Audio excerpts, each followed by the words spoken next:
Welcome to episode 228 of the Necronoma.com. Tickets are now on sale as the official StokerCon pre-party returns. Spirited Giving, a horror-themed fundraiser, will take place May 29th at the San Diego Central Library. We will have live readings by Clay McLeod Chapman, Jamie Flanagan, Bridget D. Brave, Vincent V. Cava, Danger Slater, and I. Zhang, as well as a live performance by YouTube horror narrator Mr. Creepypasta.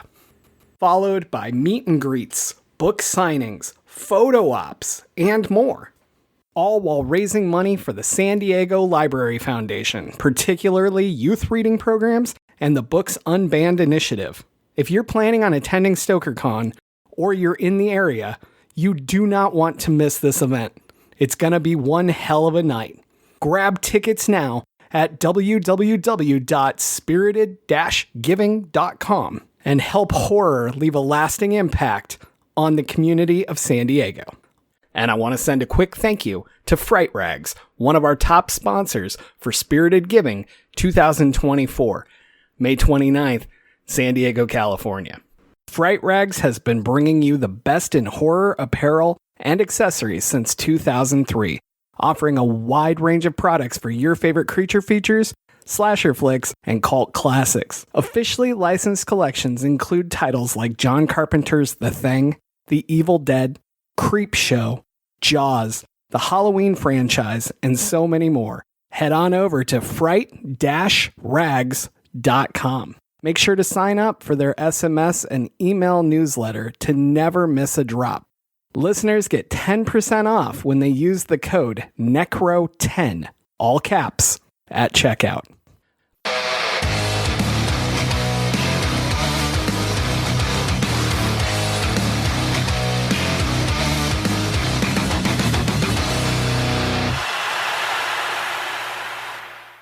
I am James Sabata, horror author, screenwriter, co-host of the podcast you're listening to right now. And I identify heavily with Godzilla because I, too, would like to be left alone on an island, allowed to sleep, and not bothered by the stupid things humans are doing. And I am Don Guillory, author, historian, educator, co-host of the podcast that you're listening to. And any joke I have is going to be misconstrued, taken out of context, and get me into a lot of trouble. So I will just simply say, I've always loved Godzilla. And I'm glad that the Japanese have taken it back, because once America takes something, they don't tend to give it back to its rightful owner. Very true. And this is one of the best ones ever. So I'm glad they have it back as well. Joining us today for his 285th episode, Thomas Brungardt is here. Thomas, welcome back to the show. Hello. Welcome. So, Thomas, do you want to tell anybody about yourself, or do you want to skip that, or what do you want to do? I'm the president of the Don Guillory fan club. You can email me if you want to be on the list. Not much. What list is this going to be? Don, it doesn't concern you. No, that's it. That's all you need to know about me. If you want to find me online, you can find me at Traveling Museum on Instagram. But you guys have heard me before. If you're listening to this, there's no way you haven't heard me before on this show.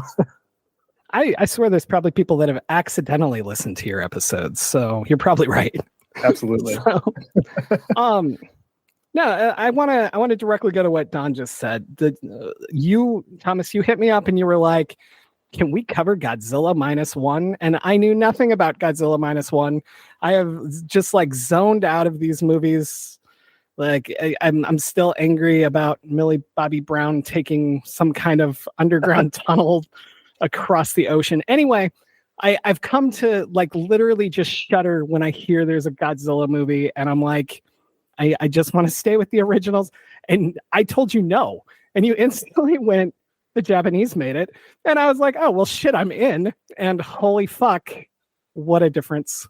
So I wanted to ask you both, but starting with you, Thomas, because you picked it, how important is it that this isn't an American film, and why is that instantly different for anyone who doesn't know? Well, I mean, first of all, I was waiting months and months for a sequel to Oppenheimer, so this really filled the void for me. Um, yeah, the American Godzilla stuff is very bad. The 2014 movie, like the reboot, it had its moments. It was okay, but lately they're just these big, budget blockbuster nonsense Big movies. monster. I've actually been I've been watching the Apple TV series Monarch, which is about Godzilla and Monarch, the company that investigates these titans or monsters or whatever you want to call them, and it's just fucking garbage. Like, it's a pile of shit show. And when I found out Godzilla Minus One was coming out, I had that same reaction of like, oh god, more Godzilla content that's going to be awful. But having known that it was made in Japan, that immediately made it more legitimate to me. Mm-hmm. And when I proposed it to James, to his credit, yeah, like I wouldn't want to say yes to doing a Godzilla movie either. And he was like, is there any like social commentary in it at all? And we've done so much funnier now. We've done so many movies together that have no social commentary compared to this movie. Like, I feel like the whole history of just the origin of Godzilla is so rooted in social commentary that this movie really, really puts it at the forefront. And the movie, if you're on the fence about seeing the movie, I would say it's a historical drama first, and it's a Godzilla movie second. So that's where I'm at with it. What about you, Don? Oh no, I'd agree with you. I mean, there's the old standing. Well, I'm sorry. Let me go back a little bit more. That was the same reaction I had when I contacted James, which was I said, I'm so fucking happy with this. Like, when I think I texted you like right when I left the movie theater, and I said it was done right because the Japanese did it. I will say any typical Western studio is not going to see Godzilla in the same way that it's part of your culture. Kind of like how we would have that critique of back in the 60s, there was that critique of like the spaghetti Westerns, like, oh, these aren't going to be as good as the other Westerns because they're being made by Italians. But you still had some good stuff. You had a lot of shitty ones as well, but you had some good stuff. But to have a Western, you have to have something that's so ingrained in the culture that there are these standards that are going to be applied. There are going to be these expectations of people that are used to that. Whereas if they look at something and like, they didn't have that gun in the Old West. That wasn't something, or this isn't the type of bar that these people would have gone to. This isn't the way that people talk. There's a way that you can look at something like Godzilla as being culturally, historically, politically, and socially relevant, because it's not just about the stuff that's on the screen. It's about the connection that its fans, whether they happen to be Western fans, whether they happen to be Japanese fans. I mean, Western as far as like Europe and America, Western fans, or if they happen to be Japanese fans, there is going to be a difference as far as the amount of ownership, the amount of ways in which someone will relate to that. To where when the Godzilla movies came out in the United States, I'm sorry, not came out in the United States, but the U.S. versions of the Godzilla's movies, like the ungodly one, I'm sorry, the god awful one with Matthew Broderick from like 97. Horrible, because it went so far away from what Godzilla is to where it became Jurassic Park is what it wanted to be. They wanted to recreate that. And then you have the successive ones where it was rebooted and rebooted and rebooted to where now it's Godzilla and King Kong fighting each other and Mecha Godzilla is involved. And you don't get that fun thing to it. It's treated as though Godzilla needs to go from point A to point C, but we're going to do a bunch of stupid shit in the middle. Whereas this one, he's in the background, which is what he was for a lot of the movies. He's in the background. You're dealing with what's taking place in society, and then having this imminent danger that's approaching. It's kind of like the Hitchcock story about the guys playing chess, where if I have these two guys playing chess or checkers or whatever the story was about, and a bomb goes off, there's no tension. But if I show the audience, hey, here's this bomb. These guys are playing on a table that has a bomb underneath it. and you're going to be yelling at the screen, paraphrasing because this isn't all the stuff he said, but you're going to be yelling at the screen like, what are you doing? There's a bomb. Get out of the room. You need to leave. You need to do something. Whereas this, you know what the imminent threat is. The people themselves know what the imminent threat is. And there's not much they can do other than make an attempt to stop it from happening. And the option doesn't exist to not do anything. I mean, you see that with that scene where, you know, all these guys are being asked to volunteer. They're like, yeah, this is better than war. You know, we have this duty. We have to save our people. We have to stop this from happening. We need to do something because we can't depend on the Americans and we can't depend on our own government. You know, it's a story about survival. It's a story about being left over or left behind in some cases and how you deal with it. There's so much going on in this, but we're going to get into that as we talk. I think you hit something that is very, very different in this for me. In the last few, I have been overly annoyed that they keep leaving Godzilla to go to humans. And I'm like, I don't give a fuck about the humans. I just want to see Godzilla and Kong and Mecha destroy some shit, right? And in this one, the humans not only mattered, they drove the story. Yes. And they were well created and full arcs and amazing. And I really truly believe that will never happen with an American version. You know why I think that's the case with this movie is because, so I grew up watching all of the Japanese Godzilla movies. I would watch them with my dad. It was like something we would do.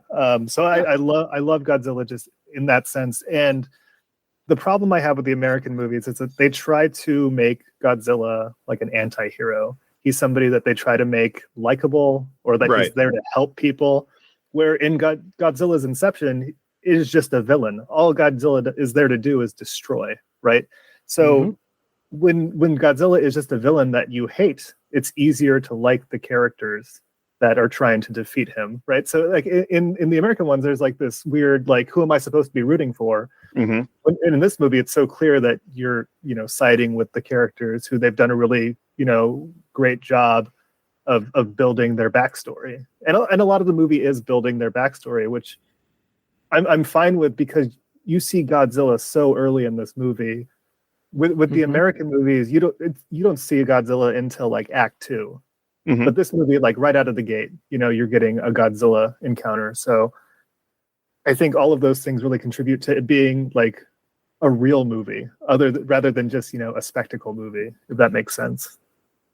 It does. And in doing so, it takes away that personification within Godzilla. So even if he's not hated, you're not actively rooting for him, and he's just what would naturally occur. Like, he's not making choices. He's not, you know, it's just what he would do, right? And that takes away that whole question of which one do we root for. But that could also be because they were American, and we're like, shit, I do want to see a lot of Americans get slaughtered here. No, I didn't. Well, I didn't say that. Well, they deserved it in the Godzilla movies, and I definitely didn't mind Samuel Jackson's death in Kong, but it was great. It was like Deep Blue Sea. It was perfect. I was told we would not be talking about Skull Island, so I'm very upset. Oh my! Well, we're not talking about. I'm talking about Samuel Jackson. But here's what did it for me with this movie. Godzilla itself has always been a metaphor for nuclear war, which, I mean, you've got a great timing with this film. We're not putting you in the modern day. We're not putting you in the modern age. You're in the contemporary world. You're in the post-World War II era for Japan. So now it's dealing with cleaning up those pieces. So on previous episodes where we talked about The Purge or other films like that, the question is always, what's the next day like? Because in a lot of these war movies, it's battle, final battle, we go home. There's never any, I shouldn't say never, there's hardly a discussion of like what the war looked like for people who were coming home. What it would look like in this case of Koichi's character. He was a kamikaze pilot. And you know, I mean, if you have a basic understanding of world history and you have a basic understanding of World War II, you know what it means to be a kamikaze pilot. And in fact, they even made a joke about it on Curb Your Enthusiasm, where Larry David, he's talking to some guy who works with him or something, and says, "Oh yeah, my grandfather is a World War II veteran. He was in the Japanese army," and so he's like, "But he was a kamikaze, right?" And they're like, "Yes." Then why is he still alive? And they run this whole joke where the guy feels like he's been dishonored for Larry's calling him a coward because he didn't die in war, and he runs over Larry with his jazzy scooter thing, and while yelling bonsai. So it's a great scene. It's a great scene where the guy gets pissed off at him and just charges at him with his rascal scooter. But you see that with Koichi, which it's a real thing where you had people felt as though, and I'm talking about with the Soviet Union, with Germany, with the United States, France, England, Italy, Japan, China, everyone who was involved in the war, they had different outcomes or different feelings with the outcome of the war, as far as like, if we lost a battle or if we lost the war, it's something I didn't do that meant this happened.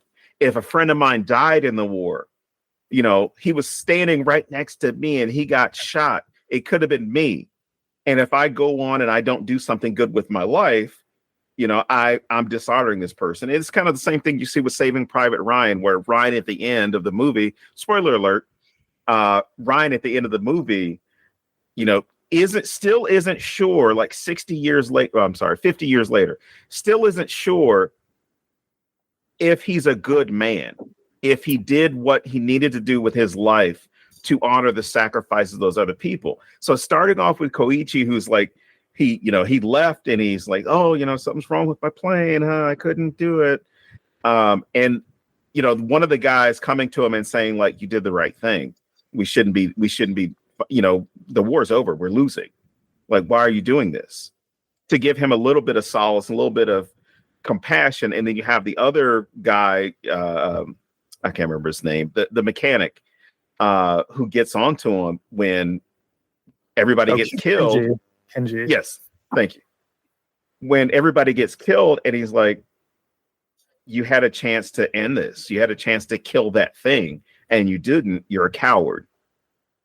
And just the gravity that would carry for somebody to, one, not do your duty in war, and then you are so concerned and so possibly scared shitless, as you would be, that you don't run across and go shoot at something, and then everybody except for two people, including yourself, dies because of what you believe is a mistake that you made. Godzilla would have torn that plane apart. He would have stomped the plane as soon as the bullet started flying. My question about that is, like, does it matter if the plane is in disrepair? His job is to crash the plane. Like, does it matter? He's got to be able to make it to the target, Thomas. Oh, that's right. I wanted to go back to the beginning of what you were saying, Don. Do you guys know why the movie is called Godzilla Minus One? Isn't it in the trailer? Is it in the trailer? I have an idea for why I think it is called Godzilla Minus One. What is it? Is this about the other movie? Anyway. No. So no. Do you want me to tell you what I've read, or do you want to give your theory first? So my thought was, like, it's called Godzilla Minus One because it's supposed to be a prequel to the first Godzilla movie. Like, it's that movie minus one. Like, it's one movie before 1954 Godzilla. I like that. What I read was that it's because Japan's been reduced to zero, like with the end of the war. So they're like, literally they were ground zero, but like economically, everything has been taken down to zero. They're starting from scratch. And then Godzilla attacks on top of this. Okay. And I don't know, what I read on Reddit said that it was in the trailer, but I've never watched the trailer, so I don't know if it's actually in there. That's interesting. I could leave right now and go check it out and let you guys know. No, it's fine. So this movie takes place between 1945 and 1947, and the first Godzilla movie is from 1954. So, like, in my mind, the events of the first Godzilla movie happen after this. And like what Don was saying, the idea that Godzilla is the fallout from nuclear war. The origin story of Godzilla is that he has lived on an island for whatever eons, right? And Right. the radiation from the bombs, wakes him up so he can feed. He feeds off the radiation, and then Godzilla attacking Japan represents the like everlasting effect of the bombing, and like it's an American attack all over again. Like this is Right. still the fault of the atomic bombs. And the newer movies, they kind of get into that. They're like, oh yeah, the Bikini Atoll, we blew shit up, and this thing, came back to life. Like they kind of poo-poo it away because they don't get into how serious like that idea is. Where this movie just like steers right into it, and you're feeling the full effect of like a post nuclear war Japan. Yeah, I like that. I think it's just a good title anyway. Like, I don't know. For me, it was one of those titles that makes me go, "What?" and then I pay more attention to it. Like, I don't want it to be confusing, but it gave me like just enough, probably because there's all this other lore with it already, that I'm like, wait, what's that? You know what I mean? Like, yeah, I don't know. Plus, what else would you call it? Like, I don't know. Godzilla Origins. Oh man, And that would piss you off. I know. that you wouldn't watch that movie. No. No. No, And what I you were wouldn't saying have. about the kamikaze stuff, they really get into like how dishonored he is to be alive still. Like the people in town when he gets back to his rubble are just so like aggressively mean towards him because he didn't fulfill his duty that they assumed he would. Especially is Sumiko, I think was her name. Yeah, Sumiko, where she even says like, my kids are dead because of you. Yeah. Like you, it's your fault. Your parents are gone. And I guess he assumes his duty at this point. I mean, whether he acknowledges it or not, it's now to take care of this new family that's created, whether it's, Sumiko being the neighbor and, running into Noriko and saving the baby. The baby. But what's crazy about this is, from a U.S. perspective, when war movies were being made, 50s, well, even the 40s, 50s, 60s, 70s, all those war movies were rah-rah bullshit. And then it was when you got into the 80s is when you started to have films like, Hamburger Hill, Platoon, Full Metal Jacket, that were really showing people what experiences in war were like. And we've yet to have that moment within a film because it's not something the U.S. went through, obviously, because there was no bombing that took place here. There were no battles that took here. There were no engagements. But you can't fully understand the idea of, holy shit, my neighbor's family is dead. The only person who survived is their baby. I need to take this person, and everybody in my family's dead. So I'm going to have to take care of this kid. Everybody in my family's dead. So let's all live together in this area and survive, or just, make do until better times come around. That wasn't the experience I think that's one of those things that some people in the US are going to disconnect from. Whereas I could see a European audience really getting behind this. I could see a Middle Eastern audience really understanding the shit that was going on. Parts of Central and South America, I can see the same thing. But I think for Americans, and I'm going to pick on Canadians, and Canadians, I don't see them being able to fully understand how deep those quick moments were that were, I've got to do my duty and take care of people near me. I've got to, this, whether it's the family on that street or it's the family that's formed within the boat. This idea of people who would normally not be in each other's circles now are in each other's circles, and they are dependent on each other for their survival. Mm-hmm. Don, do you mind if I ask you about your military service? Not specifically what you did, but just vaguely. Oh, I knew this was going to come. No. I mean, like, I'll answer. You brought up military movies from like 70s, 80s, 90s. When you were growing up, how much did watching films about the military like inform what your thought of it would be, and how much did it encourage you to want to do it still? And I ask this because I remember being like, I don't know, a young adolescent watching Band of Brothers and just thinking like, wow, this is a terrible thing, war, but like the people around you really help you get through it. It seemed like, kind of a positive spin on something that when you're young, you feel like, oh, that's something that I could get behind. Like I could see myself doing something like that. Did you ever have that feeling like through your childhood? I'm going to answer your question in a roundabout way. So bear with me. The short answer is yes, they did, because I fell into that same rah America bullshit because I was growing up on military bases. All I saw was the military. I would see movies like Red Dawn as a kid. I'm like, yeah, I wish those Ruskies would come here to Colorado, because the movie takes place in Colorado. I played all the G.I. Joe bullshit. Like one of my friends, Nick, had like the command base. So, we would do the walkie-talkie shit throughout the military neighborhood we had, and we'd play. So, I mean, it was part of it, but when it came time to make that decision, it was more an issue of brace yourselves. It was the guilt that I felt, not guilt that was put on me by anybody else, but I felt as though if I did not go, I would somehow be dishonoring my family, because everybody in my family went to the military, went into law enforcement or some shit. They all did it for financial reasons. I mean, for both my parents, it was to get off the farm, their respective farms. Like it was to get out of those worlds.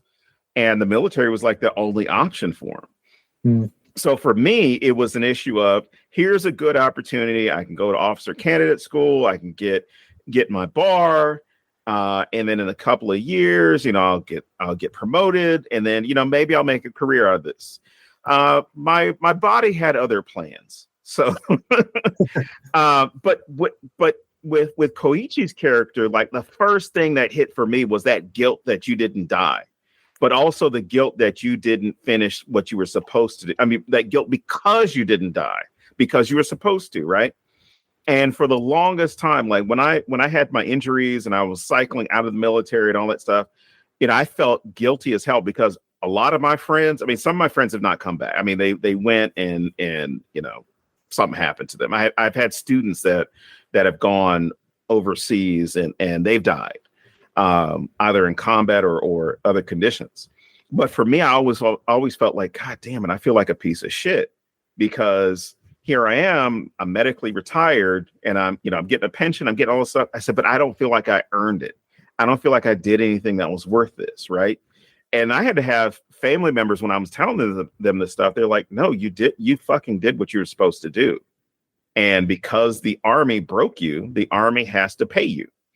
So I kept saying like, well, I don't know, I don't feel like, even delaying doing some of my VA stuff, because I felt like I didn't do anything. Like I should have gone and deployed. I should have gone, because there's this part of the military culture. It doesn't matter what military you're in. Whatever nation's military you're in. There's always this part of the military that is going to make you feel like you didn't do shit because you didn't do everything I did. So you didn't go to Ranger School, so you're not as good as me. Or you didn't go to West Point, you're not as good as me. Oh, you don't have a college degree, you're not as good as me. So, or I deployed, but I went to Kuwait. So if I went to Kuwait, the guys who actually went to Iraq are going to, say some shit. But if I do go to Iraq and I never get out of the fob, then I'm going to be called a fobbit, and I'm going to be made fun of that way, because I didn't go outside the wire. So there are all these levels of this macho bullshit that people pass on. So I felt guilty for the longest time because I didn't go, I didn't participate in any of this stuff. And then I met a friend's father who was a World War II and Korean War veteran. And I was telling him this, and he said, don't you ever feel guilty for getting out of the military, and not going and deploying and going anywhere. Don't you ever feel guilty, and nobody should ever make you feel guilty for it. Because he said, I fought in World War II in Korea. People know how bad World War II was. They don't know how bad Korea was. It was 10 times worse. Yeah. And what I wish we would do is all you boys need to come home. None of you should be out there in Iraq, Afghanistan, any of these places. All of you should be here, not worrying about that stuff. And so when he told me that, I felt validated. And you see that with Koichi a couple of times, right? So when that one mechanic comes up to him, it's like, I understand, I agree with you. This is great. This is great. This is great. But then Tachibana, who's the mechanic, who's like, you piece of shit, you know, you did this thing, all these people died. He gives him the photos of all these guys just to remind him, like, these are the people that died because of you, right? And when it comes around and Koichi's like, I only want one guy, I only trust one guy to fix this, which is great for the story. And when Tachibana, you know, kind of lets him know, hey, I mean, you find this after the fact. I put ejector seat in because he's like, you shouldn't fucking die for this. I hated the reveal of the ejector seat. I hate when they explain twists to you, especially when it's something very obvious. But unrelated. Well, I think the twist was just for that moment. I mean, the showing of the twist was to show that Tachibana had gotten over his hatred and his dislike of Koichi because he's going to serve his purpose, right? So by him not dying in the war, he's going to be able to sacrifice and help them get past this obstacle. Yeah. No, I totally get that. It just felt like the Dark Knight. The Dark Knight. Oh, it definitely did. It definitely. I think that's a place. Really, I just wanted to say, I think that's a place that would be so much better served because you do see him pointed out to him. Like when they do the faraway shot and you can't hear them talking, you see him point out the ejection seat. And I think that's one of those places that would be really great if on your second, third, fourth, whatever viewing, you were like, oh, fuck, it's right there. Right. Like, I think that would be so much stronger because you get just as much out of him reacting to the fact that he's alive. So it is a spoiler that there is an ejector seat. But so the scene where he's flying towards Godzilla and the button that Kenji tells him is to arm the weapon, right? That lever. Mm-hmm. I was hoping that would just be the ejector lever and you just see him eject, like when he thinks he's arming the bomb, right? That would have been great. That would have been great. Wow. So the other question I had for Don, so James can keep napping, it's military related. So the idea that Godzilla just shows up and attacks, it's supposed to represent like just how there was no warning of like the atomic bomb, right? It's just like this attack that just shows up. So as somebody who has served, somebody who has known a lot of people in the military, like how do you feel the morality of an atomic bomb is? Just not from like a political point of view or just like loss of life, but from like a military point of view of risk versus reward. Like, all right. This is one of the biggest misconceptions in history. It's one of the biggest lies that coaches tell in their social studies classes. And I said that intentionally. World War II historians have already discussed that the U.S. did not need to use the atomic bomb in Japan. It was an issue of we want to show that we actually have it. And we're not 100% sure how much it can destroy. So we need to try it on something, right? So we're going to try it on Hiroshima and Nagasaki. And there were other targets that were planned. The first one was to show that we had it. The second one was to show that the U.S. had more than one. And it wasn't necessarily to punish the Japanese. It was this new direction that the U.S. was taking and the world was taking, which was, well, the Soviets aren't getting involved in the fight, and we don't really like this Stalin guy, so let's give him a deterrent to ever think about coming for us.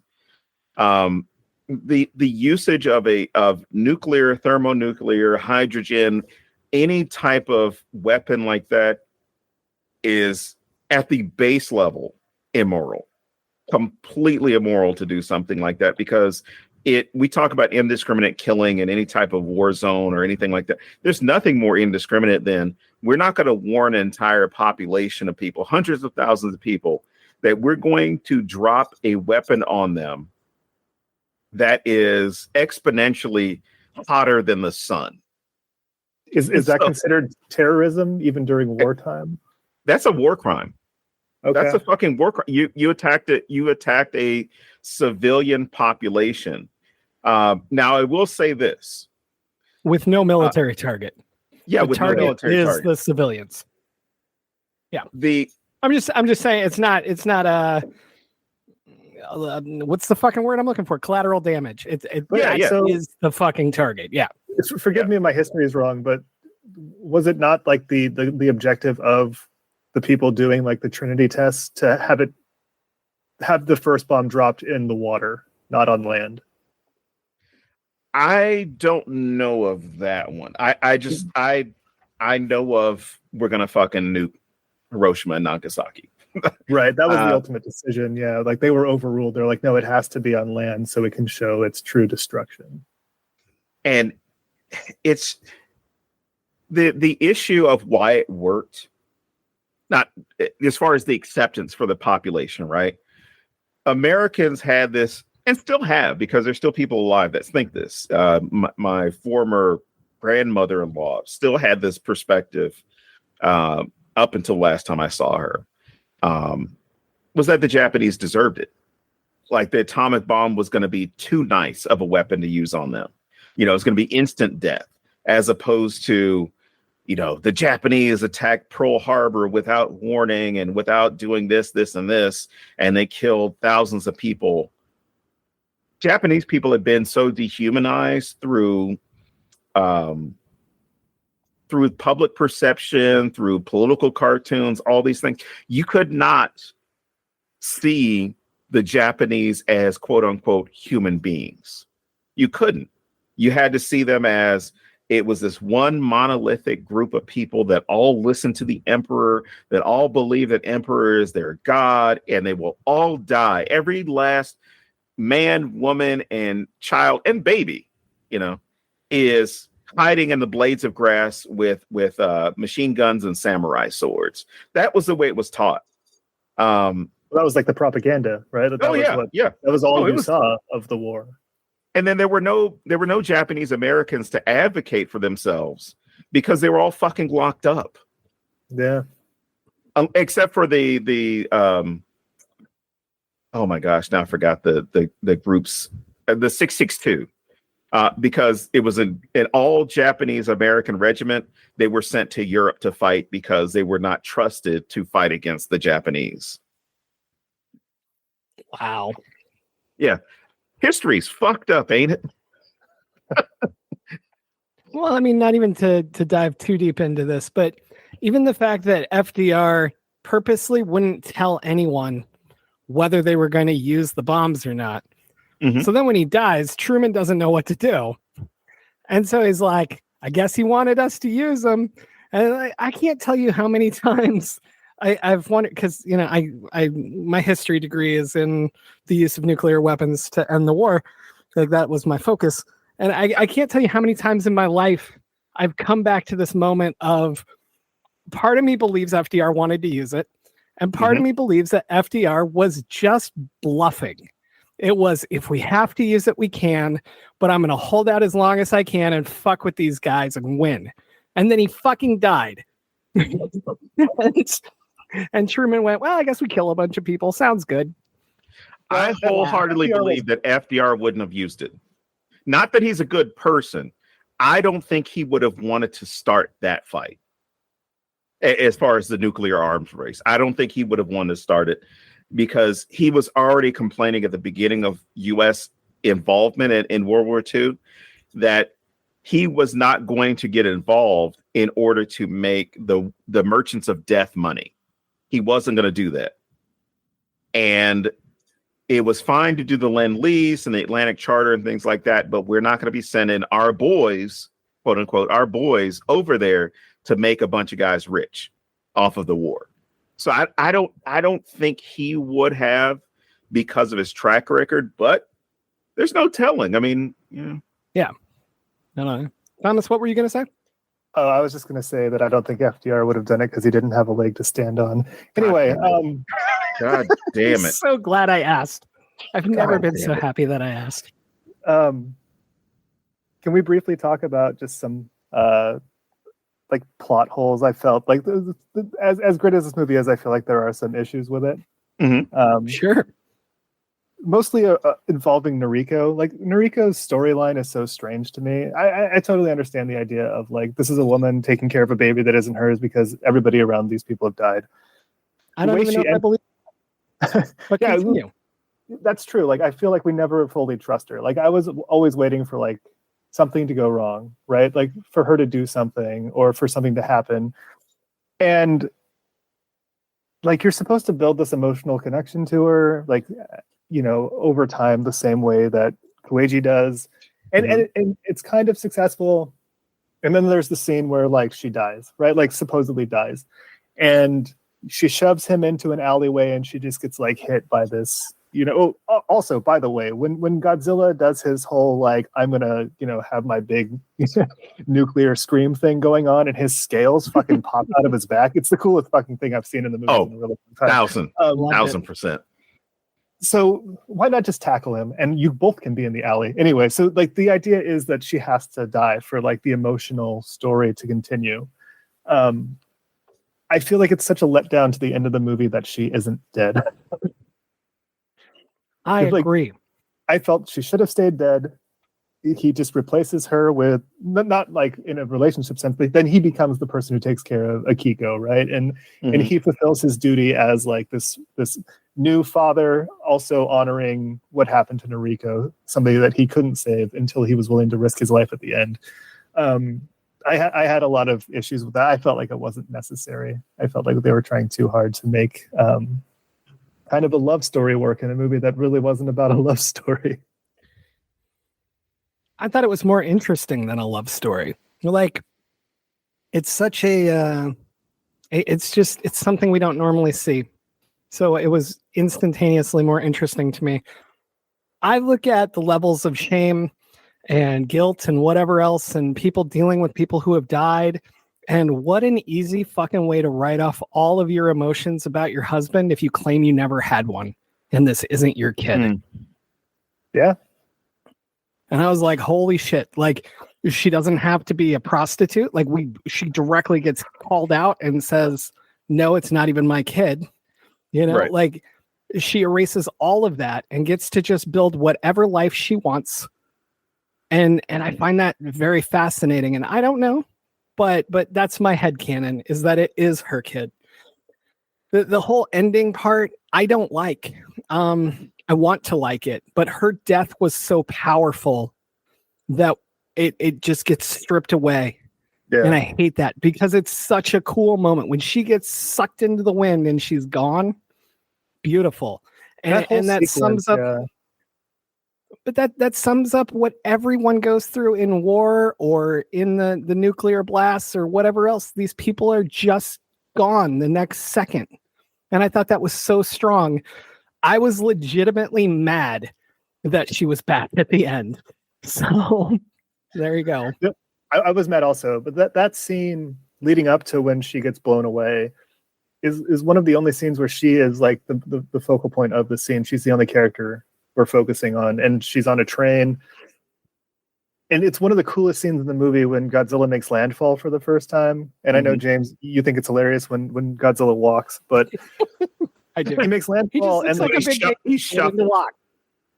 I have a lot of thoughts about this, but so you see him and like you see him, his whole body for the first time, and like that Godzilla theme, like that famous Godzilla like score hits, and it's just so great. It's so intense.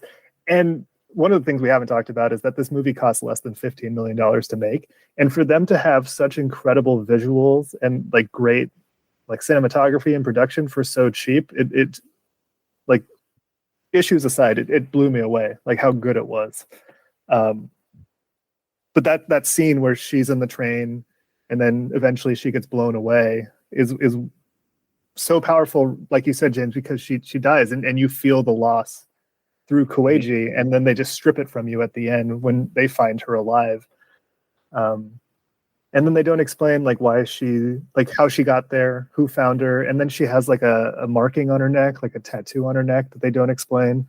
I don't know if they're trying to set up a It's going to be sequel, Godzilla plus one. well, James and I already have.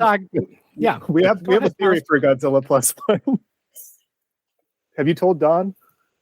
I Is this haven't. when we Tell get him baby the plot. Godzilla? Don, picture this. Okay, so spoiler alerts, they blow up Godzilla, but then he starts regenerating. That's how the movie ends. So we pick up right from there. And he regenerates, he swims home to his island, and he just, like goes home, sits down in his hut, he's just relaxing. And then all of a sudden, this female Godzilla or a female kaiju shows up at his front door with a little baby fucking monster, and it's the exact same movie, but Godzilla is Koichi, and then there's just a bigger Godzilla that comes to attack him, and he's just sitting there like, what the fuck? Yeah, He Well, tries he's to put trying his to hands on heal. the side of his head and shake no. while he's Just trying to watch TV. heal from the physical and traumatic results of losing a war. I mean, this shit writes itself. He has survivor guilt from surviving the bomb. That's right. God damn you both. All right, I'm gonna go the different direction when God damn. When you got Noriko, I initially didn't like, because for me, I'm thinking like she's alive. She's alive. I know this trope because I say it and I recite it to my kid when we're watching something. If you don't see the person die, they're not dead. There's always the possibility they can come back. Because I had her watch Die Hard the other day, and she was like, "I knew he wasn't dead." The Spoilers. I haven't seen that. Oh, okay. Well, Go ahead. I couldn't resist. they didn't tell Alan Rickman they were about to release him during that scene. Is this a German movie? Is it The Hard? Is it? Wow, it's just like it's a sequel to the Bart. The Bart the. But I think it's necessary because you haven't seen Koichi lose somebody he cares about. I mean, you visually haven't seen it happen. He's coming back, his parents, because he sees the house, like everybody's dead. It's completely different to be told somebody's dead and to feel as though you saw them die. And now you have this moment where he's willing to have, like, fuck it, I'm going to sacrifice, I'm going to fly the goddamn plane down Godzilla's throat. Like, I'm going to do this. Where it seemed as though he was hesitant, like even going to the job, he was so hesitant going into that aside from the money. And just feeling like, oh, he's being lied to over and over again about, what the war is about or what this job is about or how they can stop this monster. So now it's like, I'm going to fucking do it myself. I can do this. Because when he makes that decision, he gives all the money to Sumiko as well as the kid. Like, hey, I got to go to work. I left you something. To let you know that, like, he wants the kid to survive. He doesn't want that kid to have to go through, being squished and all this other stuff. You want to be able to sacrifice yourself for something that is going to have more longevity. So when they all say, like, this is for the future, this is for the future of our country, this is the future for our people, you see that more personal connection of how he's invested in that future. Because if he didn't have Noriko, right, and he didn't have that kid, he'd probably, and of course Sumiko warms up to him, but he'd probably have Sumiko every day telling him how much he's a shitty person until he commits suicide, and then shaming him for everything that he's done. But now she's seeing, you get a change in Sumiko as well, to where she sees that Koichi understands what sacrifice is about, and you may have to sacrifice yourself to save someone else. Plus, at the end, we get that I guess you could see it as a sappy line, it's an emotional line, and sometimes within language, the effect that you have is completely different. when she asked him that question, is your war over now? Or is your war finally over? That hit. We didn't need to know how she survived. I mean, because that's not important for the story. You know, there's a big fucking lizard. There's a big lizard that shoots a nuclear blast out of his mouth. We don't necessarily need an explanation for anything that's going on in this world. The issue is more, it's about the generation that will be watching this film that heard stories about World War II from their grandparents or their parents.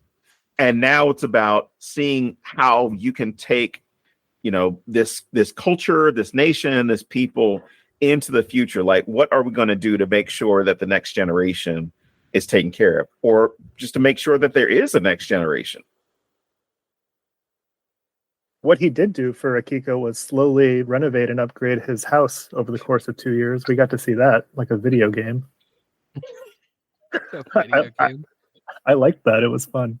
But I totally agree with what you're saying, Don. That you're right. That line at the end when she asked if his war was over, that was a very effective line, and I think it wrapped up their storyline well. Mm-hmm. Yeah, because I definitely didn't want like you don't, James. You normally love romantic bullshit. I do. I don't like this one. Bullshit. This one sucks away the death, so I don't like it. But she's not dead, so it doesn't suck anything away. Yes, it does. The impact is better the other way. James loves romantic movies. We're working on a Hallmark original movie right now. Is it starring Candace Cameron? I'm sorry, it's called Godzilla Plus One. It's called How the Godzilla Stole Christmas, and Candace Cameron Bure plays Godzilla. Yeah. I'm not going to be in this movie because it says God in it, and there's only one God, and it's not a giant lizard. So, James, back to what you were saying about how you think it's funny when Godzilla is walking and standing because he looks dopey. Yeah, he just looks like a baby to me. Like when a child's learning to walk, like taking one step. Like that's how he looks to me. I feel the same way, but when he's like in the middle of the ocean, perfectly upright, just like treading water. It's weird too. Can you imagine his dumb little feet underneath the surface of the water as he's like walking towards this fucking battleship? How great would it be if Godzilla bear riding a tricycle? How great would it be if Godzilla wouldn't get into the water without a shirt? No. No. A swim cap. He needs to put his waders on, yeah. He has a swim cap. He got goggles. Scuba diving. And then he does that arm stretch thing and, crosses his body. And then he jumps in. Like his arms can't cross his body. No, I'm just saying you move them across your body. I wasn't saying he's touching his shoulders. Just waving his arms. Can't even reach his other moob.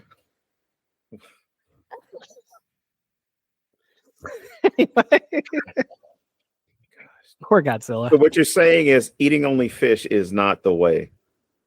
I mean, whatever works for him.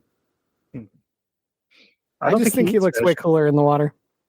He does. The way he moves through water, at least in this movie, it's great.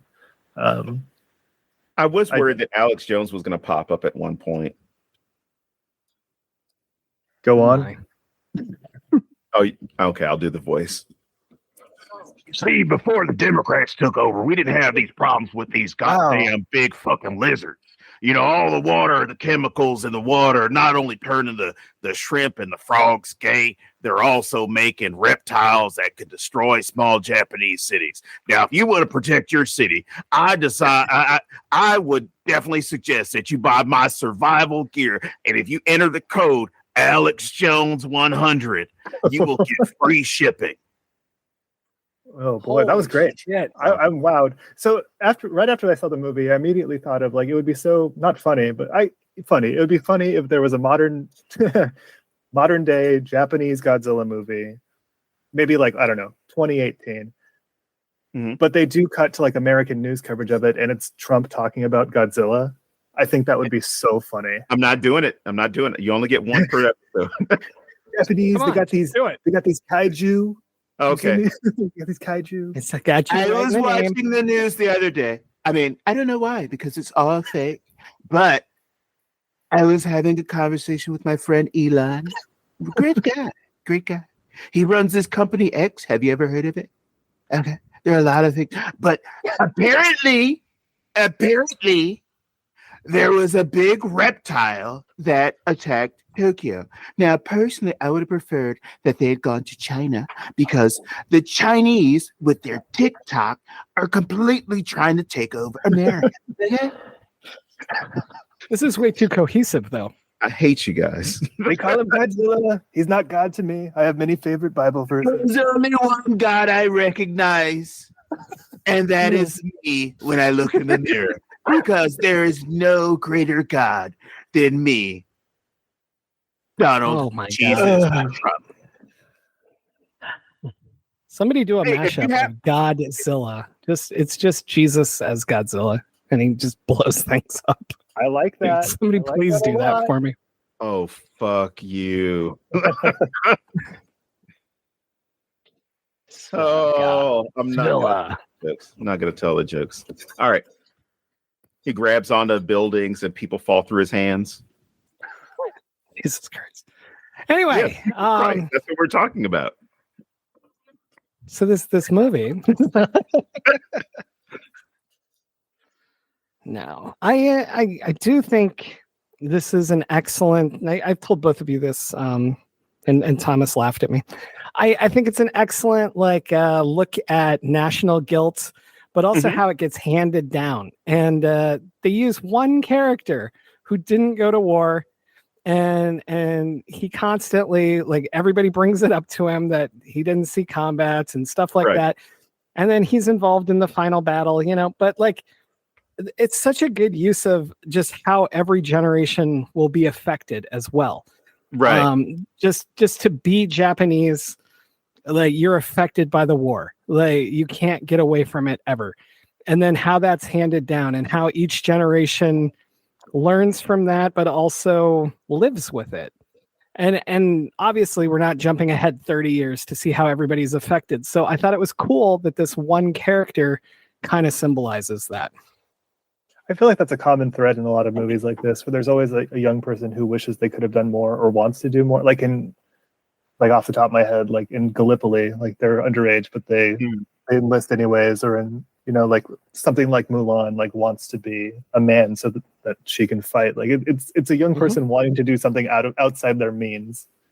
And that character to me was a great version of that, but I didn't like the actor who played that character for whatever reason. I just didn't connect to that performance. Okay.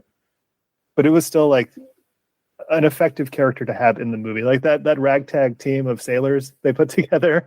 I thought that was fun. That was a fun here's an interesting group of people who are going to take down this lizard. I just love the doctor's hair. I'm so jealous of his hair. God damn it. Great head of hair. I wrote that note and I was like, I would love to have that hair. That's beautiful. I'm going to do a side by side. I have a picture of my hair when it looked like that. Please do. I'd like to see that. You would have thought it was me on screen. I have that all the time. It's usually really annoying characters who are being racist towards Dawn, and then I'm like, oh, is that Thomas?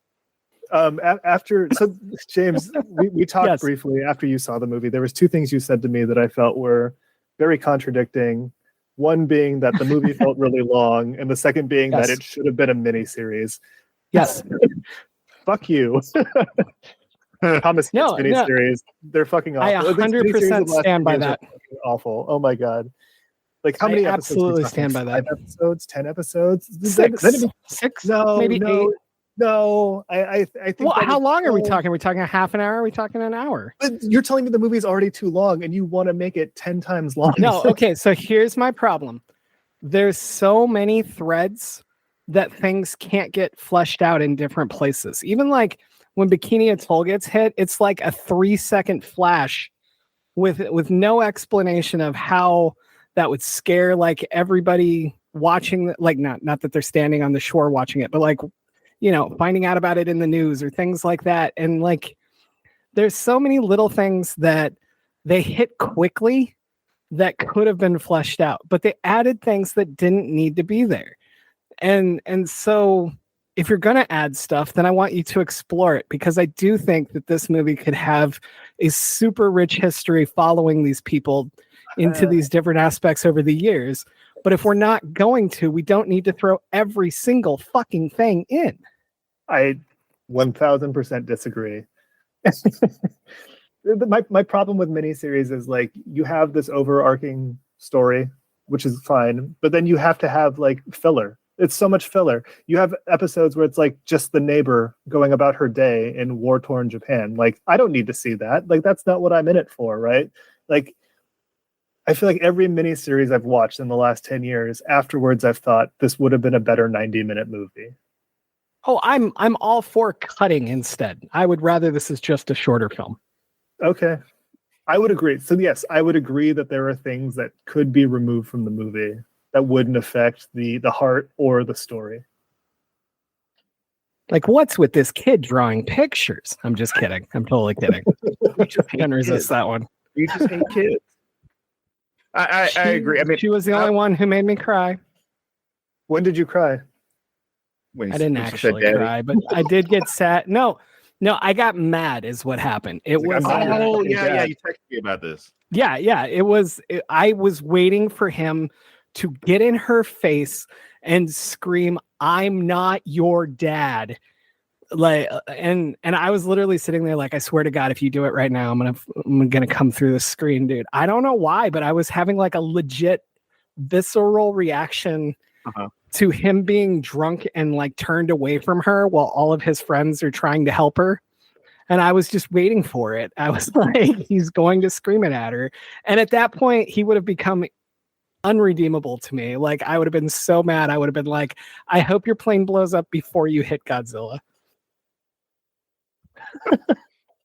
But yeah, so no, I do like the kid, and I do think that the whole the kid's very necessary for the track of redemption and finding yourself and dealing with guilt and having a purpose and all of that stuff. So we couldn't actually cut the kid. I just really wanted to make the joke about why is this kid drawing pictures and they're not even good. You know how you could cut 20 minutes from this movie? Skip the whole like she's a thief in the bazaar thing and just have her squatting in the house. Like he shows up at home and he's like, who the fuck is this person living in my house? That would have been so much quicker. Yeah, because the only thing you'd lose is that he spent time caring for the kid when he didn't have to. But he's going to do that over the next 3 years. Yeah. So you could still totally do that. Yeah, I agree. That's a great place to cut. But you don't have that connection with Sumiko either, if that's the case.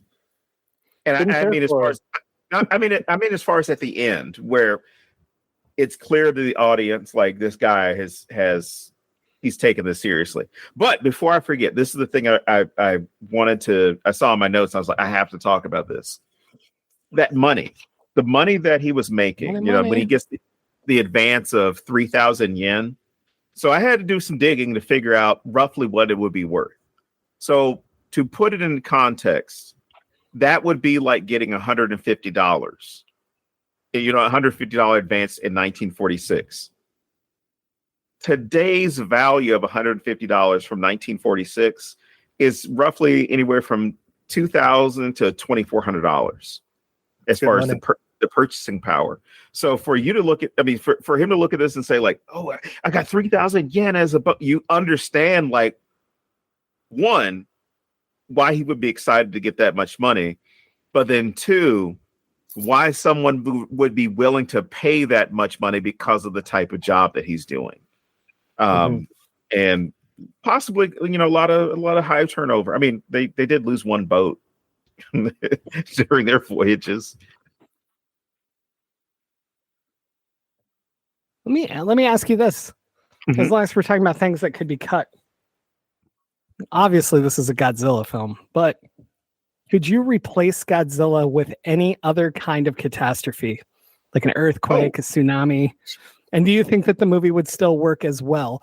Or do you need what Godzilla brings with symbolism? I think you need an enemy for them to rally against. You can't rally against an earthquake that already happened, right? True. I think you could tell this type of movie as far as the story that's involving Noriko, Koichi, Akiko, you can tell that story by using one of those disasters, because the one that comes to mind, I can't remember the name of the title, but it's the one that is about an American couple or American family in Indonesia during I think that's the 2004 tsunami. I know what you're talking about. Yeah, you pretty much have the same thing going on where you're searching for the family members. You're doing these things, but I could easily see this as you have community, earthquake happens, tsunami happens, typhoon, whatever happens, right? Whatever type of natural disaster takes place.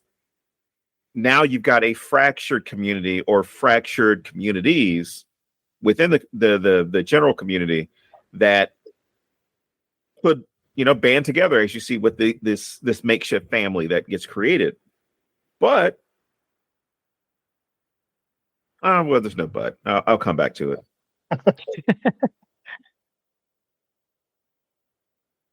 I did read one other theory online that I thought kind of fits into something Thomas was talking about a bit ago. It was that the mark on her neck is not a tattoo, but a shard from Godzilla, or like the remnants of a shard, and that's why she would be healed or regenerated, or like not take the level of damage that she should have when she took a headshot, basically, like because given her bandages and stuff. And I don't know that I would like that, but I was just curious, since I read that, what you guys thought of that. So then she has radiation then, so she's Dr. Manhattan. Right? That's what I'm trying to figure out. I'm like, is she the next Godzilla? Oh, no, she's going to give Koichi cancer from exposure. Oh my God, is she the one that goes and lives with Godzilla in his house? Holy shit. +1 is coming along. She shows up with a slightly older Akiko, and he's like, what the fuck? Don't worry, it's Godzilla, not a kid. Godzilla can speak English in Godzilla +1. Just a heads up. Don't be shocked by it. I was thinking you guys were trying to say that Godzilla impregnated her. Or that's cool too. That's a great idea. Wow. I love that. Write that it's down. It's like the end of Splice. Oh my God. Way to really bring this full circle. I love it. Oh man. You see, Don, holy crap, I was joking. There's already a YouTube video explaining that Godzilla impregnates Noriko. No way. Yeah. And this is YouTube, cool. Not Pornhub? Good God. This is on YouTube. It's one of those film theory pages. Good God. No more tubes galore, I promise. Just continue your story. Don't you know I live in Mississippi, where they changed all the laws because we have a bunch of homophobic and transphobic legislators who apparently their web searches for adult entertainment involve those as categories. But anyway. My goodness. So yeah, so in +1 you see there's a wedding, and one of them's a real bridezilla, if you will.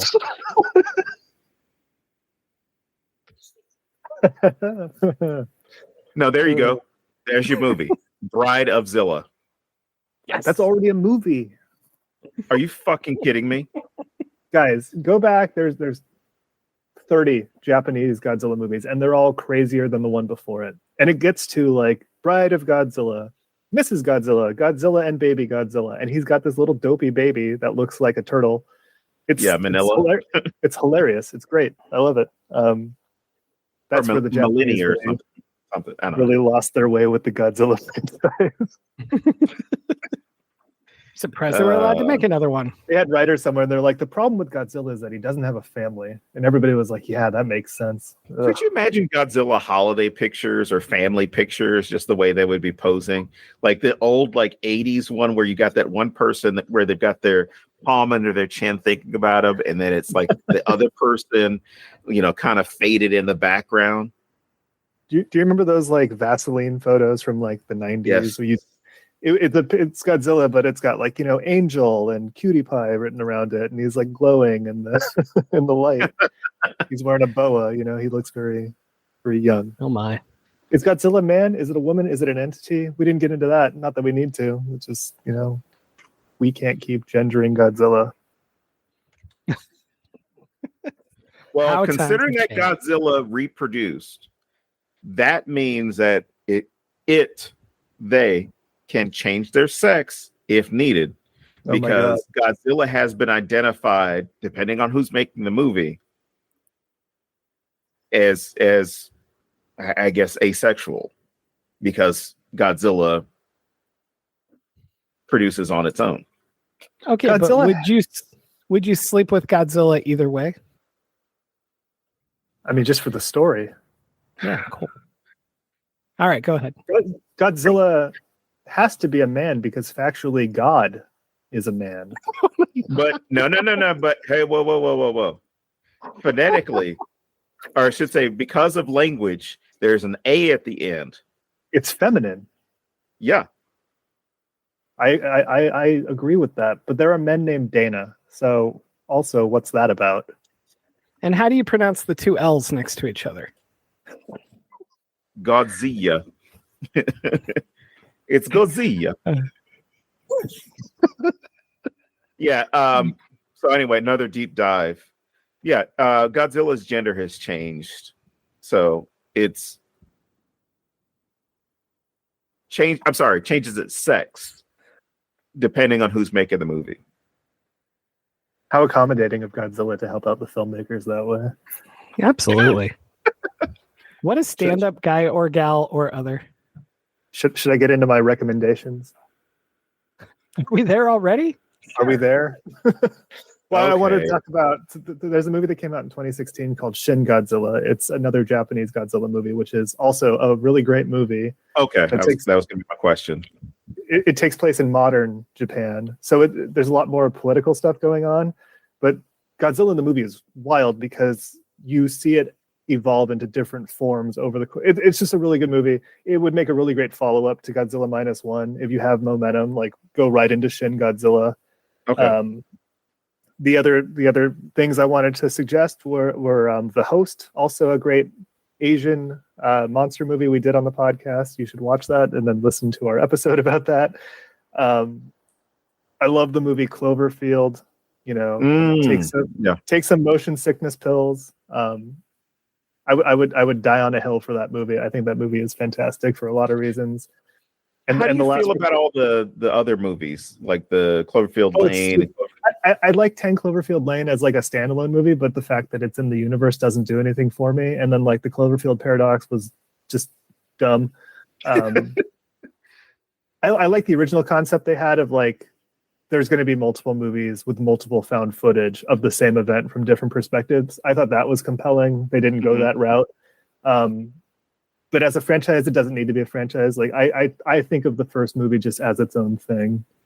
And I think that movie has a lot of heart. It has a lot of great character development. Not unlike this movie, you really do start to care about the people who you're watching.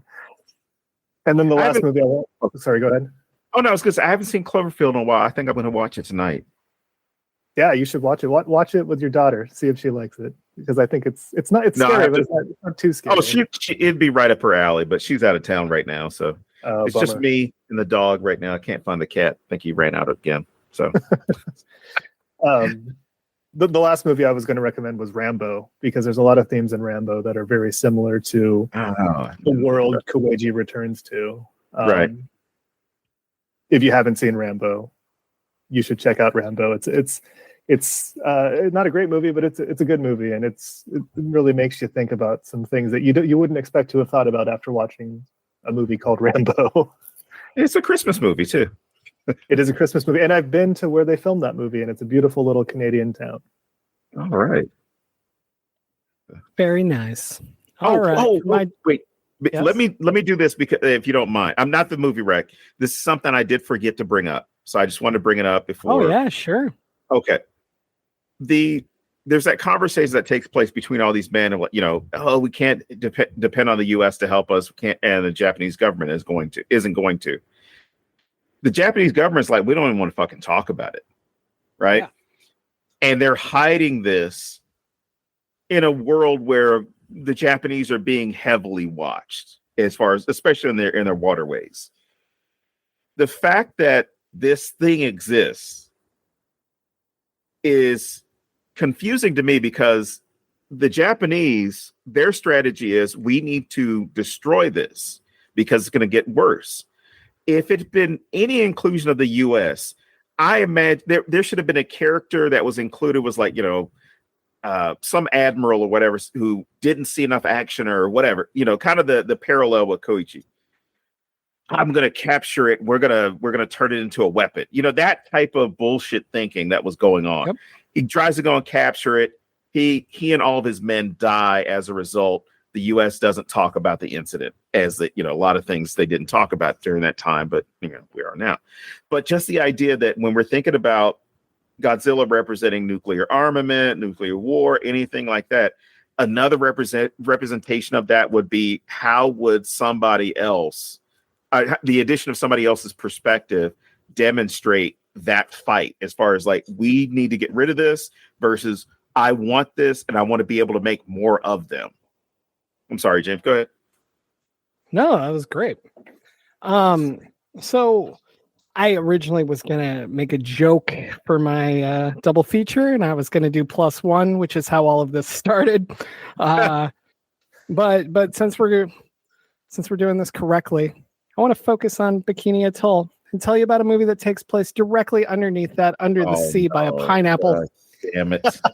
You see, the SpongeBob SquarePants movie is also about friendship and relying on others. Oh boy.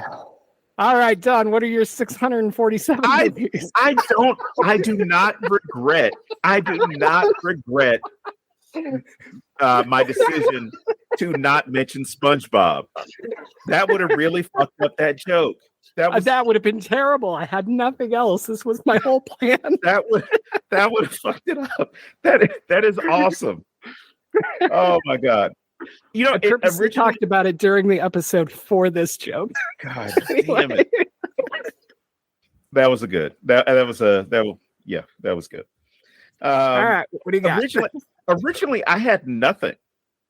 If you up until like 2 hours ago, I had nothing as far as any recommendations, because I don't want to be that person who's like, oh my God, this movie was outstanding, go see it. There's nothing else you should be thinking about.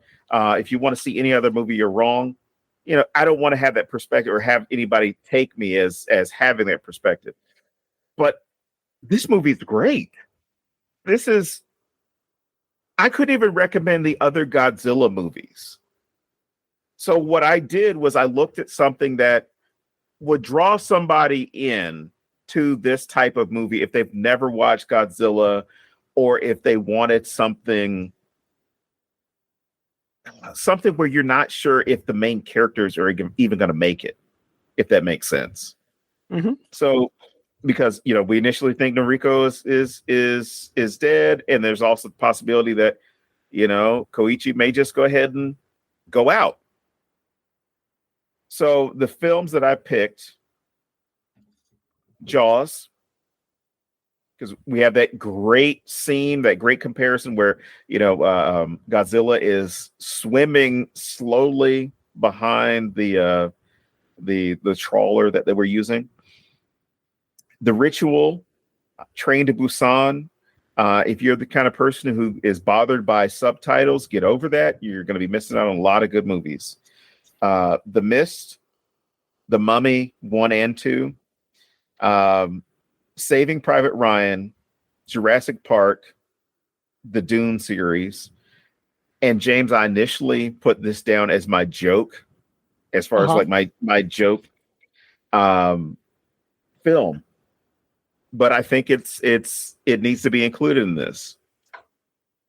Leni Riefenstahl's Triumph of the Will. Because you see how a group of people can be in this. I don't want anybody writing us talking about Hitler. Again.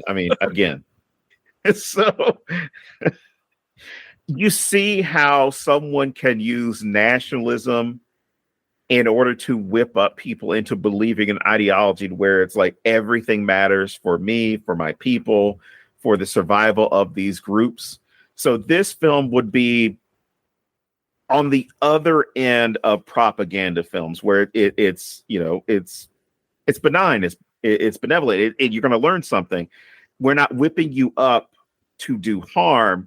We're whipping you up to understand who you are as a people and as a culture. And on the other end, the far right end would be Triumph of the Will, because you see that people are being whipped up through the use of propaganda, political oppression, things like that, to fully and full on swear allegiance to a person. So you can see how they're showing there's this allegiance to their country, to their people in Godzilla Minus One.